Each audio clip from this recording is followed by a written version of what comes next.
En fait, vous, vous êtes français, vous êtes en Chine, vous suivez de près, les programmes spatiaux en Chine. Qu'est-ce qui vous intéresse le plus, dans ces programmes et que pensez-vous de la coopération internationale? Puisque monsieur Wang Kun a justement évoqué, l'expérimentation qu'on peut faire et la Chine a déclaré qu'elle est ouverte à toute, coopération internationale pour faire toutes sortes d'expérimentations, en espace. Dans votre question, c'est effectivement la collaboration, scientifique, qui me semble plus important.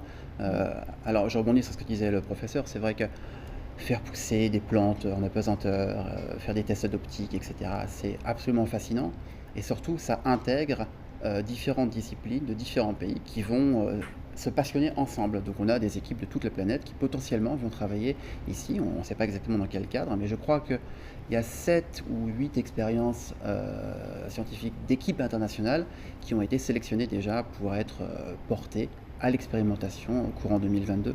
Donc ça, c'est extrêmement important. Je pense que, au-delà du rêve et au-delà de la technique pure, la science peut créer des ponts et aujourd'hui, la Chine a l'opportunité de se placer au centre d'une collaboration internationale, d'autant plus que la station spatiale ISS, donc internationale, va être mise à la retraite d'ici 2 ou 3 ans. Donc il restera que la station spatiale chinoise pour possiblement, effectivement, organiser une collaboration à l'échelle internationale et c'est nécessaire parce que de toute façon un pays seul ne peut pas avancer Mmh. aussi vite que si on collabore.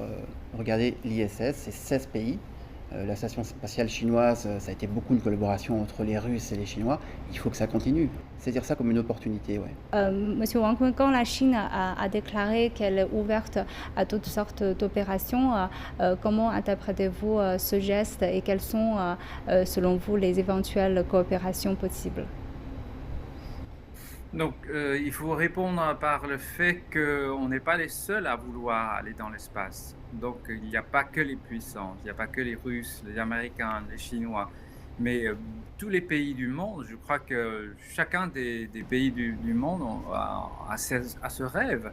Et rien n'empêche je sais pas, donc un Vietnamien de nous rejoindre, un astronaute japonais devient un taïkonaute japonais un jour, ou indien, ou n'importe quel pays, sud-africain, etc. Donc, je crois que la Chine construit justement un pont qui permette à toutes les personnes de pouvoir faire ce genre de rêve, de devenir un jour taïkonaute donc dans la station Tiangong, un jour, pour les causes scientifiques, la santé, la biologie, etc. Mais on peut penser aussi à construire d'autres projets. On peut y faire des expériences pour rêver plus loin, par exemple d'aller ensemble sur la Lune ou d'aller ensemble en Mars.